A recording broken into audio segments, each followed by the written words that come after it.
नमस्कार, स्वागत है आप सभी का। मैं हूं आपके साथ अमृता चौरसिया और आइए अब एक नजर हेडलाइंस पर।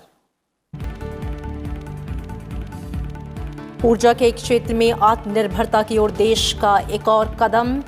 प्रधानमंत्री नरेंद्र मोदी ने राष्ट्र को समर्पित की तमिलनाडु में तैयार रेल और गैस क्षेत्र की प्रमुख परियोजनाएं। कहा, स्वच्छ और हरित ऊर्जा की दिशा में काम करना सामूहिक कर्तव्य है।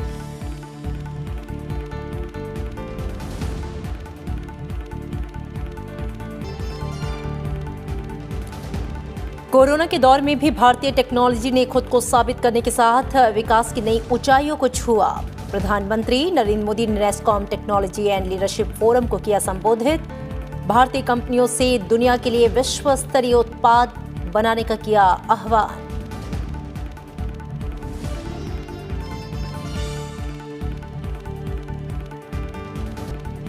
भारत में वैश्विक पैमाने पर होगा दूरसंचार और नेटवर्किंग उत्पादों का निर्माण। कैबिनेट ने टेलीकॉम सेक्टर के लिए 12,000 करोड़ रुपए से अधिक की योजना को दी मंजूरी। Juvenile justice care and child protection act में संशोधन का फैसला।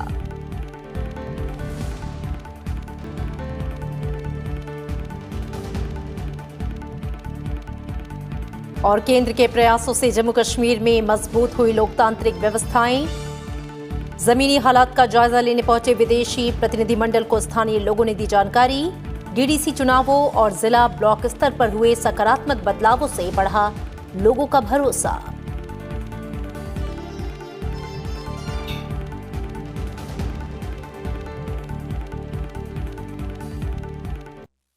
नया भारत और हर नागरिक विकास के लिए अधीर है। हमारी सरकार नए भारत के युवाओं की भावनाओं को समझती है। 130 करोड़ से अधिक भारतीयों की आकांक्षाएं हमें आगे बढ़ने के लिए प्रेरित करती हैं। नैसकॉम प्रौद्योगिकी और लीडरशिप फोरम को संबोधित करते हुए प्रधानमंत्री ने ये बातें कहीं। उन्होंने भारतीय कंपनियों से दुनिया के लिए विश्व स्तरीय उत्पाद बनाने का आह्वान किया। प्रधानमंत्री नरेंद्र मोदी ने वीडियो कॉन्फ्रेंसिंग के जरिए नैसकॉम प्रौद्योगिकी और लीडरशिप फोरम यानी NTLF को संबोधित किया। इस मौके पर प्रधानमंत्री ने कहा कि अभी एक ऐसा समय है जब दुनिया भारत की तरफ नई उम्मीद और भरोसे के साथ देख रही है। कोरोना के दौरान भारत के ज्ञान विज्ञान ने न सिर्फ खुद को साबित किया है बल्कि खुद को इवॉल्व किया है। नया भारत आगे बढ़ने के लिए सरकार और निजी क्षेत्र की ओर देख रहा है। एक समय ये भी है जब हम दुनिया के अनेकों देशों को made in India corona vaccine दे रहे हैं। कोरोना के दौरान भारत ने जो सॉल्यूशंस दिए वो आज पूरी दुनिया के लिए प्रेरणा है। प्रधानमंत्री ने कहा कि सरकार जानती है कि अवरोधों से भविष्य का नेतृत्व कभी विकसित नहीं हो सकता। सरकार टेक्नोलॉजी उद्योग से सभी गैर जरूरी नियमों को हटाने की दिशा में लगातार काम कर रही है। साथियों, हमारी सरकार भी ये भली भांति जानती है कि बंधनों में भविष्य की लीडरशिप विकसित नहीं हो सकती और इसलिए सरकार द्वारा टेक इंडस्ट्री को अनावश्यक रेगुलेशन से बंधनों से बाहर निकालने का प्रयास किया जा रहा है। नेशनल डिजिटल कम्युनिकेशन पॉलिसी एक ऐसा ही बड़ा प्रयास था। भारत को ग्लोबल सॉफ्टवेयर प्रोडक्ट हब बनाने के लिए नेशनल पॉलिसी भी बनाई गई। प्रधानमंत्री नरेंद्र मोदी ने जोर दिया कि देश में युवा उद्यमियों को नए अवसरों का लाभ उठाने की स्वतंत्रता होनी चाहिए। प्रधानमंत्री ने कहा कि मौजूदा सरकार अपनी नई नीतियों के साथ न्यूनतम सरकार और अधिकतम शासन की दिशा में कार्य कर रही है। टेक्नोलॉजी से सामान्य जन को तेज, सटीक और पारदर्शी व्यवस्था देना ही तो मिनिमम गवर्नमेंट मैक्सिमम गवर्नेंस, मेरी दृष्टि वही उसका मतलब है। फोरम की 29वें संस्करण का आयोजन 17 से 19 फरवरी तक किया जा रहा है। ये राष्ट्रीय सॉफ्टवेयर एवं सेवा कंपनी संगठन यानी नैसकॉम का प्रमुख कार्यक्रम है। इस साल के आयोजन का विषय रखा गया है shaping the future towards a better normal. इस आयोजन में 30 से ज्यादा देशों के 1,600 प्रतिभागी हिस्सा ले रहे हैं। 3 दिन तक विचार विमर्श के दौरान 30 से अधिक उत्पाद प्रदर्शित किए जाएंगे। Bureau report, Rajya Sabha TV. प्रधानमंत्री नरेंद्र मोदी ने आज वीडियो कॉन्फ्रेंसिंग के जरिए तमिलनाडु में रामनाथपुरम थूथुकुडी प्राकृतिक गैस पाइपलाइन समेत कई और परियोजनाएं। It is our collective duty to work towards clean and green source of energy, reduce energy dependence. Our government is sensitive to the concerns of the middle class. That is why India is now increasing the focus on ethanol to help farmers and consumers. प्रधानमंत्री ने कहा कि आज solar pump लोकप्रिय हो रहे हैं। उन्होंने कहा कि देश अब लाखों लोगों की मदद के लिए परिमार्जन नीति को लेकर आया है।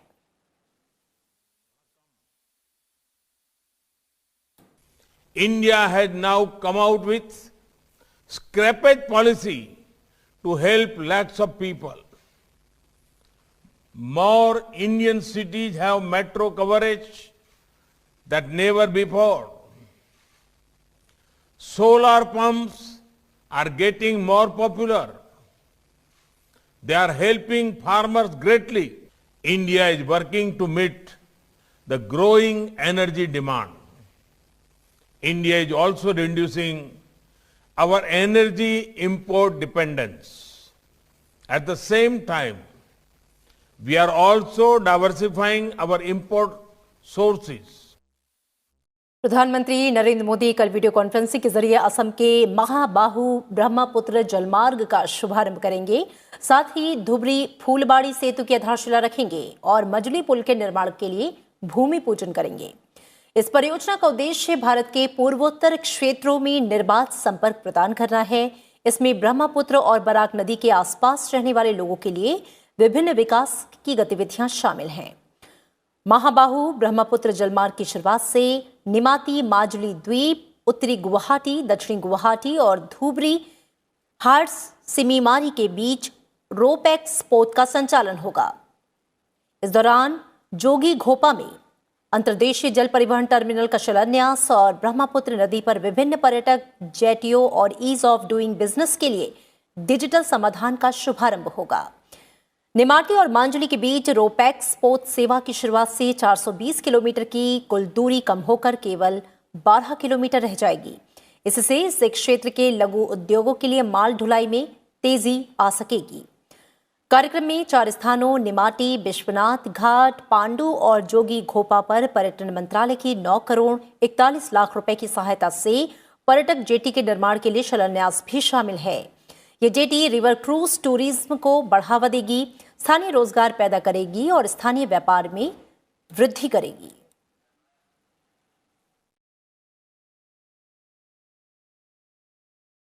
और केंद्रीय कैबिनेट की बैठक में आज कई अहम फैसले लिए गए। कैबिनेट में देश में वैश्विक दूरसंचार विनिर्माण क्षेत्र की धुरी बनने के लिए PLI योजना को मंजूरी दी गई। कैबिनेट के फैसले की जानकारी देते हुए कैबिनेट मंत्री रविशंकर प्रसाद ने कहा कि दूरसंचार क्षेत्र के लिए PLI योजना से देश में दूरसंचार और नेटवर्किंग उपकरण निर्माण को बल मिलेगा। उन्होंने कहा, दूरसंचार विनिर्माण को 5 साल में 12,195 करोड़ रुपए के व्यय से बल मिलेगा और इससे उत्पादन में 2 लाख करोड़ रुपए से ज्यादा की वृद्धि होगी। आज हमने टेलीकॉम सेक्टर के लिए PLI को आज कैबिनेट ने मंजूरी दी है और make in India telecom equipments में आगे बढ़े। अब 5G के इक्विपमेंट्स आएंगे, बाकी आएंगे, तो इसके लिए हमें इंसेंटिव देना जरूरी था। आत्मनिर्भर भारत में हम भारत की MSME को भी प्रमोट करना चाहते हैं। उनके लिए 10 करोड़ का थ्रेशोल्ड है कि आपका 10 करोड़ का है तो हम आप इसमें आ सकते हैं और आगे आप ऊपर तक 50 करोड़ तक जा सकते हैं। और जो हमारा अनुमान है, जो हम आपको बताना चाहते हैं कि हम 2,44,200 करोड़ का इंक्रीमेंटल प्रोडक्शन करेंगे। Export worth 1,95,360 crore. और डायरेक्ट इनडायरेक्ट एम्प्लॉयमेंट 40,000 लोगों को देंगे। और इसके अलावा कैबिनेट ने juvenile justice care and protection act 2015 में संशोधन के प्रस्ताव को स्वीकार किया। कैबिनेट ने भारत और मॉरिशस के बीच व्यापक आर्थिक सहयोग और साझेदारी समझौते को मंजूरी दी। प्रशासनिक ढांचे में देश भर में बच्चों के संरक्षण के दृष्टि से कुछ विशेष निर्णय लिए गए हैं। हर जिले में अब डिस्ट्रिक्ट मैजिस्ट्रेट, जिसमें एडिशनल डिस्ट्रिक्ट मैजिस्ट्रेट भी सम्मिलित होंगे, उनको अब अधिकार दिया जाएगा कि जो एजेंसीज जेजे एक्ट के इम्प्लीमेंटेशन के लिए जिम्मेदार हैं, उनकी फंक्शंस को मॉनिटर करे डिस्ट्रिक्ट मैजिस्ट्रेट। केंद्रीय शिक्षा मंत्री डॉक्टर रमेश पोखरियाल निशंक ने कहा कि नई शिक्षा नीति भारत को एक बार फिर विश्व गुरु बना सकती है। राष्ट्रीय शिक्षा नीति 2020 पर आयोजित राष्ट्रीय संगोष्ठी को संबोधित करते हुए शिक्षा मंत्री ने कहा कि भारत ने हमेशा से दुनिया को राह दिखाई है और एक बार फिर देश प्रधानमंत्री नरेंद्र मोदी के नेतृत्व में दुनिया को रास्ता दिखा रहा है। उन्होंने कहा कि नई शिक्षा नीति ज्ञान विज्ञान के साथ अनुसंधान और नवाचार पर केंद्रित है और इससे बच्चों का सर्वांगीण विकास हो सकेगा। ज्ञान विज्ञान अनुसंधान नवाचार जीवन मूल्य क्या क्या नहीं सीखते थे। यहाँ से ये विश्व में लीडरशिप दी है मेरे देश ने, और आज हमको इस बात की खुशी है कि ऐसा वक्त आ गया अब जब हमारे देश के यशस्वी प्रधानमंत्री श्री नरेंद्र मोदी जी के नेतृत्व में फिर देश उसी ताकत के साथ बढ़ता जा रहा है।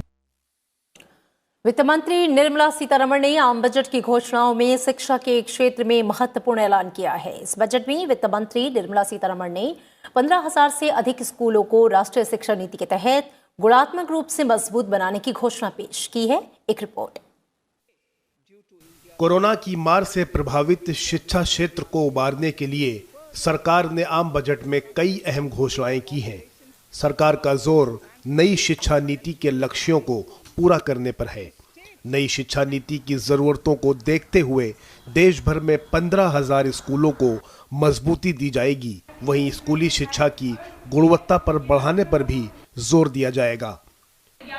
देश में 100 नए सैनिक स्कूल खोलने के लिए बजट में ऐलान किया गया है। ये सैनिक स्कूल प्राइवेट सेक्टर, गैर सरकारी संगठनों और राज्यों की मदद से खोले जाएंगे। आम बजट 2021-22 में शिक्षा क्षेत्र को बड़ा प्रोत्साहन देते हुए केंद्रीय विद्यालयों के लिए बजटीय आवंटन में 362.32 करोड़ रुपए की वृद्धि की गई है।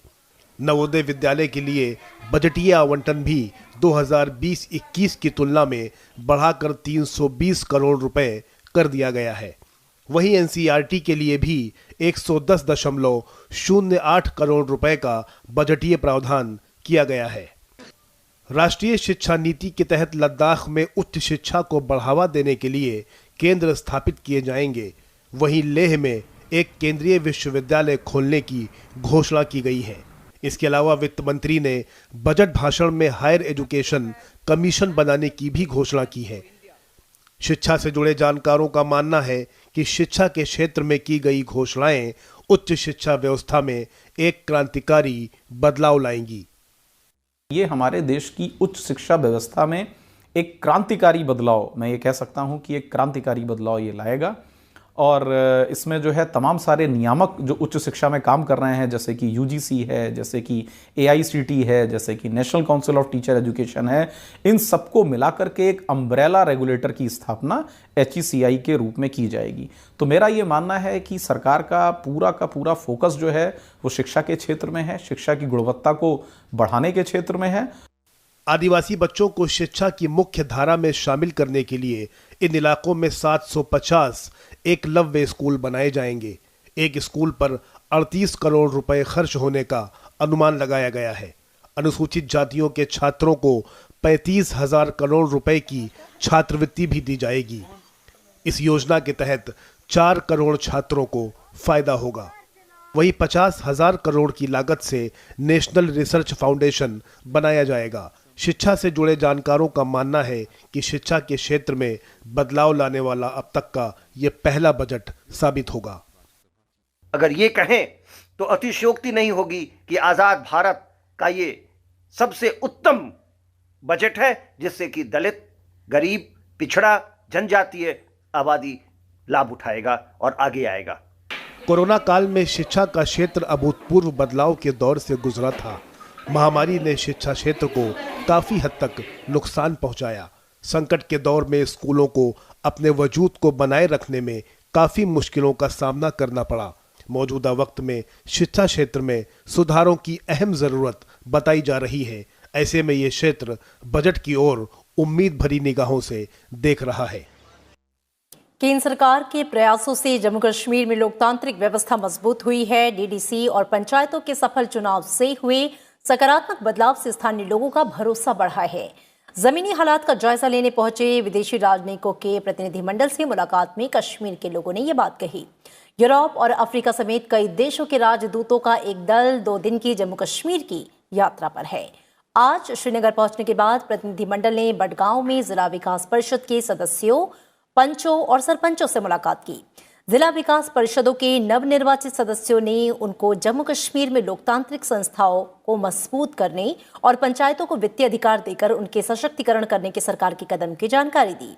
उन्होंने प्रतिनिधिमंडल से जम्मू कश्मीर के विकास में सहयोग की अपील की। इसके अलावा राजनयिकों ने कुछ प्रमुख नागरिकों और प्रशासनिक अधिकारियों के साथ बैठक की और जमीनी स्तर पर विभिन्न मुद्दों के बारे में जानकारी ली। उन्हें सुरक्षा स्थिति, विशेष रूप से पाकिस्तान की ओर से एलओसी पर लगातार संघर्ष विराम के उल्लंघन और घुसपैठ के बारे में भी बताया गया। बाद में राजनयिक हजरत बल दरगाह भी गए। विदेशी प्रतिनिधिमंडल जम्मू कश्मीर को केंद्र शासित प्रदेश बनाए जाने के बाद वहां शुरू किए गए विकास कार्यों का जायजा ले रहा है। अगस्त 2019 में अनुच्छेद 370 के निरस्त होने के बाद केंद्र शासित प्रदेश जम्मू और कश्मीर में विदेशी राजनयिकों की यह तीसरी यात्रा है। अभी जो डीडीसी चुनाव जो हुए हैं पुरअमन तरीके में जो कनेक्ट जो कराए गए हैं, हम उसकी सराहना करते हैं सेंट्रल गवर्नमेंट के साथ साथ अपनी एलजी लेड गवर्नमेंट को भी, कि उनका जो एक रोल रहा इस इलेक्शन में उनको कराने में पुरअमन तरीके में, वो मुबारकबाद है। और साथ साथ उन लोगों के भी जिन्होंने वोट डाले और भारी अक्सर से आज इस बार डीडीसी इलेक्शन में हिस्सा लिया। भारत ने कल होने वाली सार्क देशों के सचिव स्तर की बैठक में पाकिस्तान को शामिल होने के लिए आमंत्रित किया है। भारत के नेतृत्व में कोरोना संकट पर चर्चा के लिए दक्षिण एशियाई क्षेत्रीय सहयोग संगठन के सदस्य देशों की ये बैठक हो रही है। इस बैठक में सार्क देशों के स्वास्थ्य सचिव स्तर के अधिकारी शामिल होंगे। बैठक में सार्क के सदस्य देशों के अलावा मॉरिशस और सेशेल्स भी शामिल होंगे। इस बैठक में कोरोना प्रबंधन, महामारी के दौरान उठाए गए कदमों और आपसी सहयोग के बारे में विस्तार से चर्चा की जाएगी।